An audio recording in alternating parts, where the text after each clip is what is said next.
अरिहन्ताणं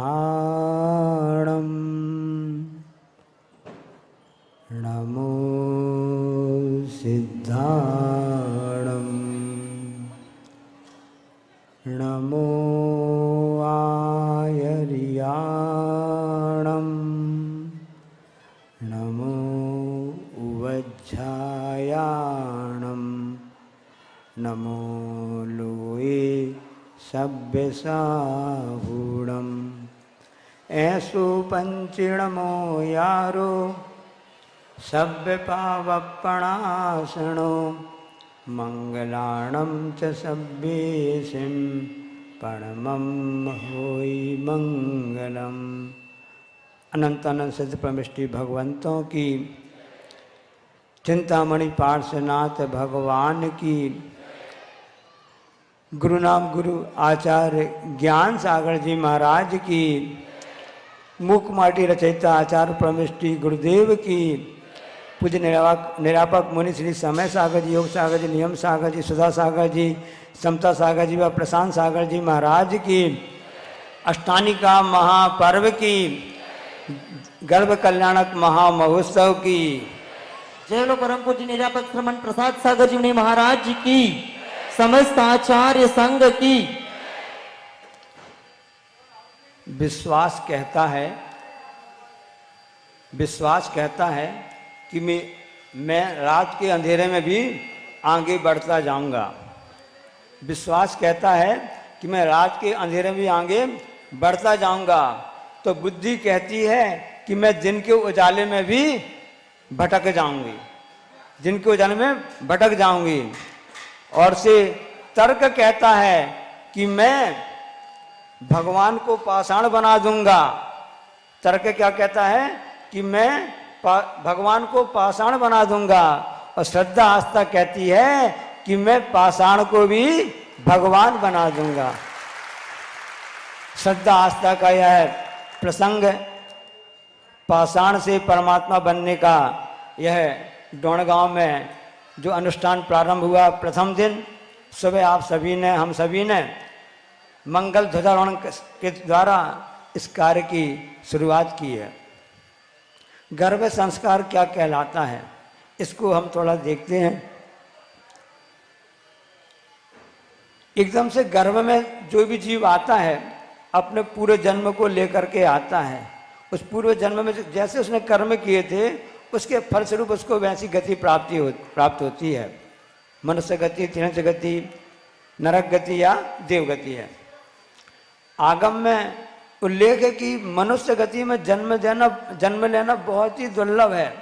और उसके बाद भी उत्तम कुल में, उत्तम क्षेत्र में, उत्तम स्थान में जन्म लेना तो और भी दुर्लभता से प्राप्त होता है। आज वह माता मरु देवी अपने उस प्रसंग पर हैं जिनमें उन्होंने ऐसे परिणाम किए होंगे, ऐसे अच्छे उन्होंने भाव किए होंगे कि उनकी गर्भ में ऐसा 3 लोग को क्षोभित करने वाला ऐसा महान पुण्यशाली जीव उस गर्भ में आएगा। हम सब देखेंगे उस प्रसंग को।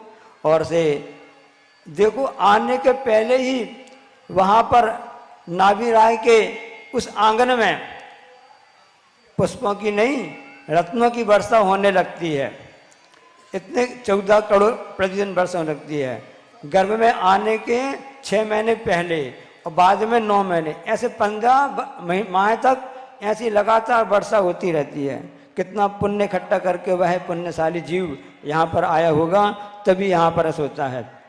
और आज आपको ये देखने में भी आएगा कि उसमें स्वप्न भी आते हैं। माँ को स्वप्न आते हैं, प्रत्येक 16 स्वप्न आते हैं। उन स्वप्नों का फल कल आपको सबको बताया जाएगा। तो माता स्वप्न क्यों देखती है?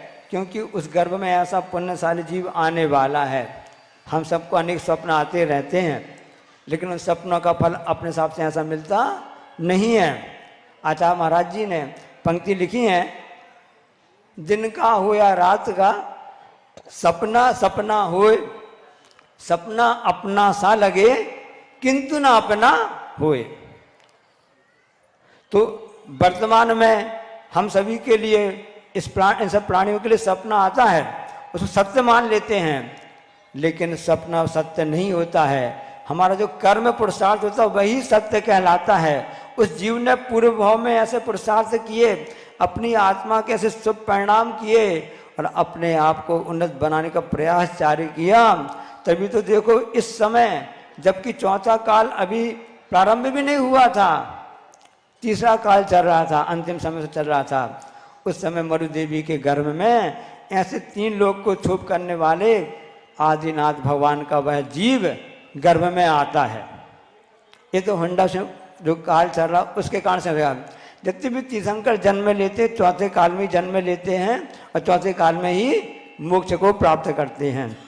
सिद्धों की आराधना का प्रसंग भी चल रहा है, अष्टांगी का पर्व चल रहे हैं और वही प्रक्रिया आपको यहाँ 5-6 दिन में देखने को मिलेगी कि किस तरह से पाषाण से परमात्मा बनने की वह यात्रा पूर्ण होती है।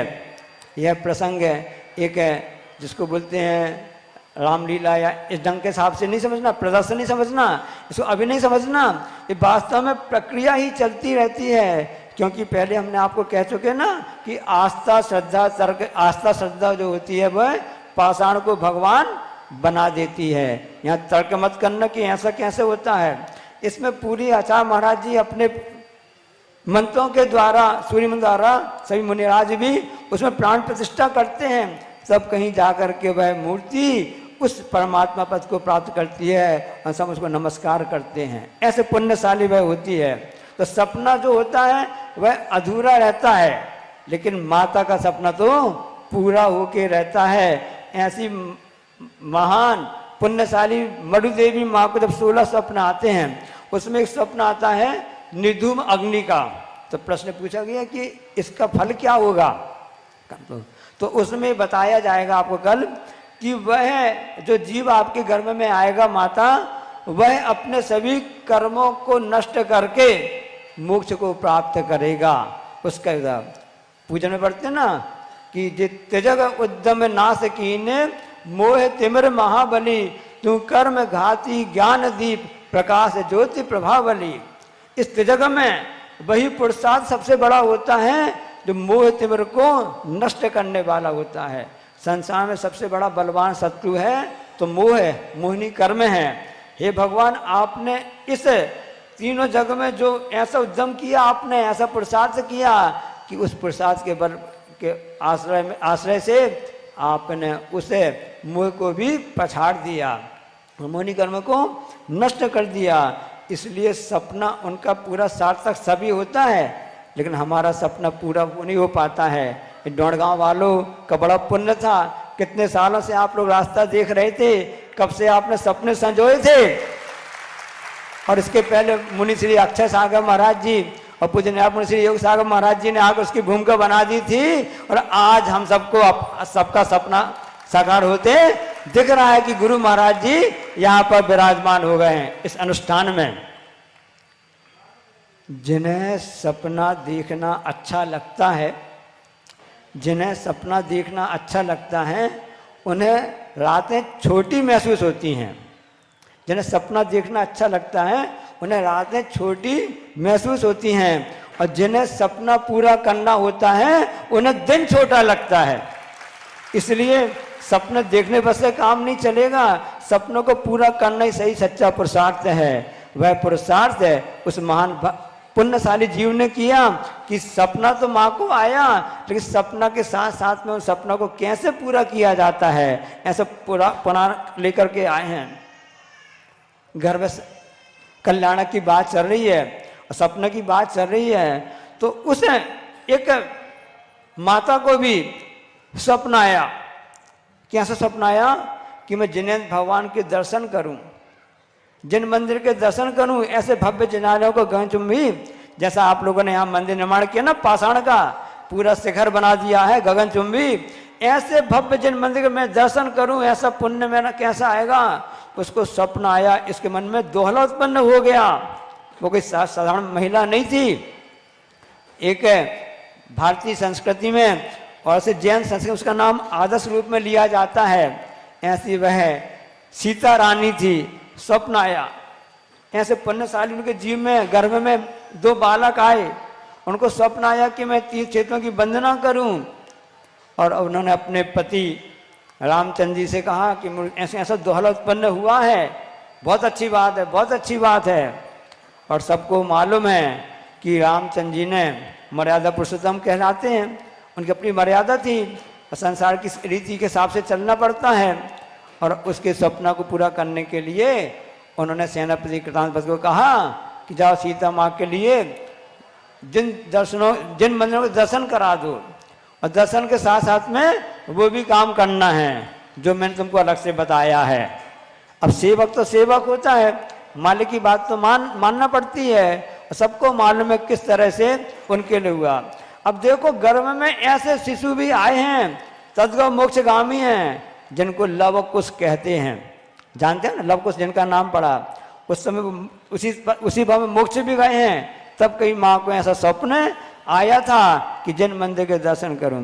विचार करना, यहाँ सभी लोग बैठे हुए हैं कि हम सबके मन में ऐसा स्वप्न कभी आया था? सभी माताओं के मन में हमने ऐसा प्रसाद किया था, हमने ऐसा पुण्य किया था क्या? नहीं किया था। तो आज गर्भ कल्याणक के दिन हम ऐसा विचार करें कि हे भगवान, हमारा कल्याण हो। जिस प्रकार से आपने 8वां कर्म को नष्ट करके मोक्ष को प्राप्त किया है, ऐसा हम भी पुरुषार्थ करें। ऐसा तब कहीं जाकर के वह सपना फलीभूत होता है, सपने आते हैं। इसलिए सपनों को आप आसान समझना।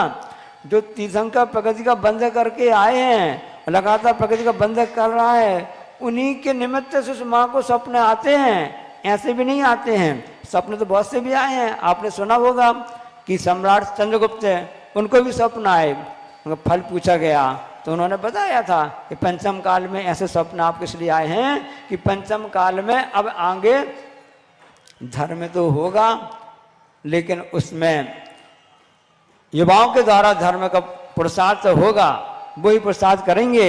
और भी स्वप्न ऐसे आए थे कि राज कौन करेगा? तो सज्जन लोग राज नहीं करेंगे, दुर्जन लोग राज करेंगे। ये पंचम काल का ऐसे स्वप्न के आते हैं। तो आदि पुराण में आचार्य जिनसेन महाराज ने बहुत ही अच्छी बातें लिखी हैं कि श्रावक की 53 क्रियाएं होती हैं। उसमें गर्भ संस्कार की भी बात होती है, उसमें गर्भ के मंत्र होते हैं। श्रावक का कर्तव्य होता है उस शास्त्र पुराण को पढ़ें।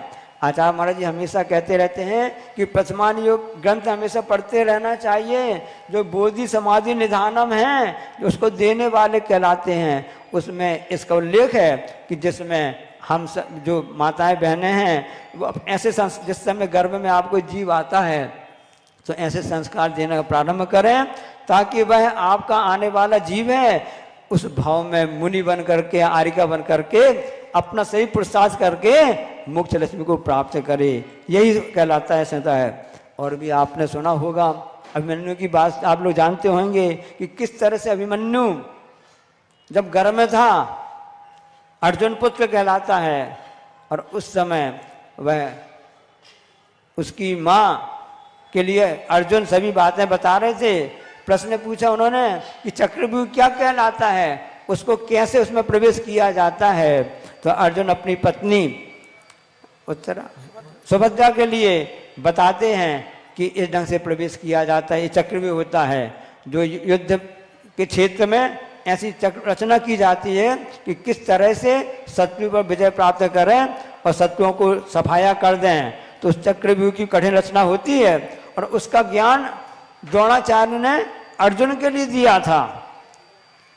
और अर्जुन उनके लिए अपनी धर्मपत्नी के लिए बताती हैं। और वह स्वप्न अपने हिसाब से सुनती रहती है, प्रमाद आ जाता है, निद्रा आ जाती है, उसकी नींद आ जाती है उसके लिए। तो वह प्रवेश करने की बात तो सुन लेती है, उसे निकलने की बात नहीं सुन पाती है। उस समय उस माँ के गर्भ में अभिमन्यु का जीव था। उस अभिमन्यु ने सब बातें सुन तो ली, लेकिन माँ के सुनने के साथ ही साथ उसकी भी निद्रा लग जाती है, क्योंकि जैसा अन्न खाता है वैसे ही माँ के पेट में उस बच्चे के लिए संस्कार प्राप्त होते रहते हैं।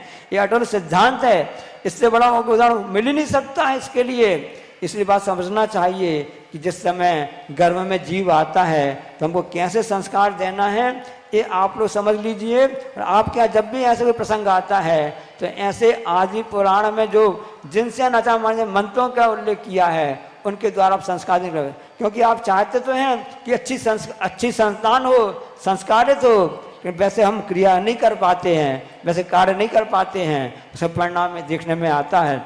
फिर आप लोग कहते हैं जब संतान बड़ी हो जाती, गुरु चरणों में आप लाते हैं, महाराज जी से समझाओ, ये मेरी बात मानता ही नहीं है।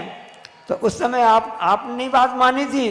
वर्तमान में जिस समय आपके गर्भ में वह शिशु आता है, आपका कर्तव्य हो जाता है अच्छे शास्त्रों का अध्ययन करें, स्वाध्याय करें, प्रसन्न रहें और साथ में अन्य वस्तुओं से दूर रहें, रोना गाने वाली बात ही नहीं करें, हमेशा प्रसन्न रहें, संस्कार अच्छे पढ़ेंगे तो उस समय हो जाएगा। दान देने की प्रवृत्ति भी करना चाहिए।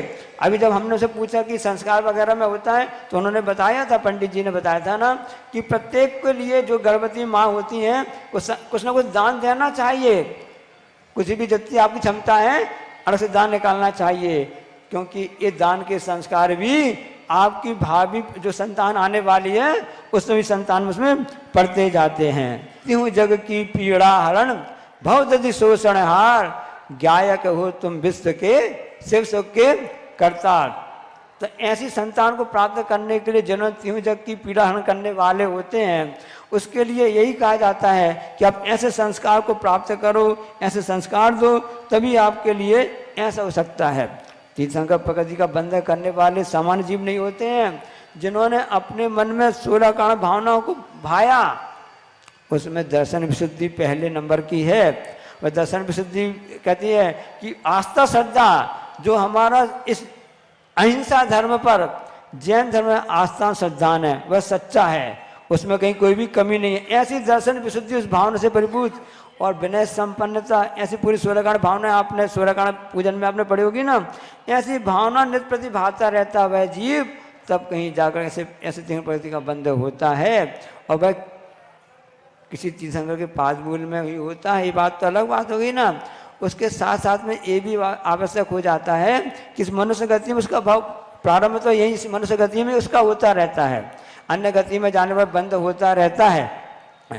और 8वें गुणस्थान के 6वें भागता हुआ बंद होता रहता है। देखो यहाँ पर माता को स्वप्न आए और पूरे रत्नों की वृष्टि हो रही है, ऐसे तीर्थंकर का जीव गर्भ में आया है, तो तीर्थंकर प्रगति का उदय हो गया क्या? अभी उदय नहीं हुआ है, उसका उदय तो 13वें गुणस्थान में होगा, लेकिन उसके पहले ही बाजे बजने लगते हैं। महामहोत्सव है। कल्याणक किसे कहते हैं, प्रश्न पूछा जाता है ना, आप जानते ना। तो कल्याणक एक महामहोत्सव, ये तो देवलोही मनाते हैं। जो आपने अभी यहाँ पर पात्रों का चयन किया, स्वधम इंद्र, ईशान इंद्र, सानंद कुमार और 16 देववंश के ना, यही उस महोत्सव को मनाने आते हैं यहाँ पर। कितना पुण्यशाली वह जीव है कि इस महोत्सव को मनाने के लिए सभी हिसाब से लोग आते करते हैं। इसलिए हमारा कर्तव्य हो जाता है कि हम ऐसे सपनों को देखने का प्रयास करें कि जिन सपनों को पूरा कर सकें। सपनों को पूरा करना ही सबसे बड़ा पुरुषार्थ कहलाता है, जो पुरुषार्थ उस आदिनाथ भगवान ने अपने सब कल्याणक में आपको बताया जाएगा किस तरह से षडकर्म को महाराज भगवान ने उपदेश दिया, तो उसके करें। अविनाशी अविकार परम रस धाम हो, समाधान सर्वज्ञ सहज अभिराम हो, शुद्ध बुद्ध अविरुद्ध अनादि अनंत हो, जगत शिरोमणि सिद्ध सदा जयवंत हो। अष्टानिका पर्व चल रही है जिसमें आप आराधना करें सिद्धों की। सिद्ध परमेष्टि कैसे बने, किस अवस्था से बने? पाषाण से भगवान बने। जो प्रक्रिया आप लोग देख रहे हो वह उस जीव ने ऐसा पुरुषार्थ किया। धर्म अर्थ काम मोक्ष 4 पुरुषार्थ होते हैं, तो प्रत्येक जीव के लिए पुरुषार्थ आवश्यक हो जाता है। और ऐसा आदिनाथ भगवान जो आज गर्भ में आने वाले हैं, उन्होंने अपना पुरुषार्थ ऐसा किया कि उनका वह पुरुषार्थ सफल भी हो करके मोक्ष को प्राप्त करा दिया है। इसलिए हमारा विश्वास तो मजबूत रहना चाहिए, वही आस्था श्रद्धा कहलाती है। कभी भी तर्क उधर में नहीं फंसना चाहिए। वर्तमान समय में हम लोग तर्क करने लगते हैं, ऐसा क्यों होता, कैसे होता है, किस प्रकार से होता है। हर चीज़ का उत्तर नहीं दिया जाता है। कुछ वस्तुएं तो, कुछ बातें तो आस्था श्रद्धा की रहती हैं। इसलिए आस्था श्रद्धा को आप ध्यान में रखेंगे तो हम सबका कल्याण हो सकता है। गर्भ कल्याणक का तभी मनाना सार्थक होगा कि हम अपनी आने वाली पीढ़ी के लिए अच्छे संस्कार दें। आपने सुना होगा, ऐतिहासिक घटना बता रहे हैं, भारतीय एक राजा हुआ है, उसका पुत्र हुआ, उस पुत्र का सिर अलग भी हो गया। सिर उसका अलग भी हो गया। तभी दोनों हाथों में तलवार लिया था। इसके बाद भी उस तलवार चलाता रहा। उसने शत्रुओं का कईयों का सर्वनाश भी कर दिया। जो विपक्ष राजा था, शत्रु राजा था, उसने सोचा कि जो ये बालक है इतना साहसी है, इतना जो जिसको मरण को वीर गति को प्राप्त हो गया है ना, तो यदि ऐसी संतान ऐसे यदि हमारे सैनिक बन जाएंगे तो कितना अच्छा रहेगा। तो उसने उस समय उनके पिता को बुलाया कि ये संतान हम चाहते हैं, उनकी माँ को बुलाया, ये संतान चाहते हैं। उन्होंने ऐसा प्रश्न कहा तो फिर उस बालक के पिता ने कहा कि इस बालक की माँ कितनी शीलवती थी, इतनी शीलवती थी कि एक बार वह अपने पुत्र को दुग्धपान करा रही थी। मैंने उससे कुछ बात करनी की तो उसने क्या जवाब दिया, सावधान, मेरा बालक तो है ये पर पुरुष है, हमारे पर पुरुष है। ऐसी शीलवती नारियां इस भारत देश में हुई हैं जिनके प्रताप से इस ढंग से अच्छी संतान भी होती है। इसलिए आज का गर्भ कल्याणक यह महोत्सव जो है हमको यही शिक्षा देने आया है कि हम अपने शीलों का पालन करें, चाहे महिला हो चाहे पुरुष हो, क्योंकि शीलों का पालन करने से ही इस प्रकार की संतान प्राप्त होती है जो कि धर्म की पताका को आगे बढ़ाने ले जाने वाली होती है। हम सबका अब हम सभी चाहते हैं, गुरु महाराज जी से भी हम सभी इस बात के लिए पूरा स्पष्ट सुनना चाहेंगे।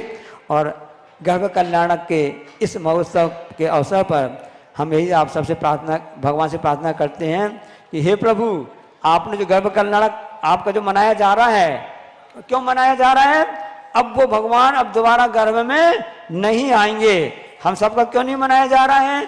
क्योंकि हम बार बार गर्भ में आते जा रहे हैं और आते रहेंगे। लेकिन सही पुरुषार्थ तो तभी कहलाएगा कि गर्भ के संस्कार को, गर्भ को भी अंतिम गर्भ मना लें। कल जन्म कल्याण परसों होगा, उनका जन्म कल्याण मनाएंगे आप, अब दोबारा जन्म नहीं लेंगे। इसलिए प्रभुओं की, तीर्थंकर भगवंतों की जन्म जयंती मनाई जाती है, 5 सभी कल्याणक मनाए जाते हैं। तो हम सभी प्रार्थना करते हैं, हे प्रभु, जैसे आपने अपने पुरुषार्थ के द्वारा अपने गर्भ को नष्ट कर दिया है, अब आप अनंत काल के लिए उसे सिद्धों की, उसे सिद्ध भूमि विराजमान हो गए, सिंहासन विराजमान हो गए हैं। अब दोबारा आपका गर्भ न जन्म होगा। इसी प्रकार से संसार के सभी जीव अपने पुरुषार्थ के द्वारा इन सभी 8 कर्मों को नष्ट करके और उस अवस्था को प्राप्त करें। इन्हीं मंगल भावना के साथ में बोलिए अहिंसा परमो धर्म की, आचार्य परमेष्टि गुरुदेव की।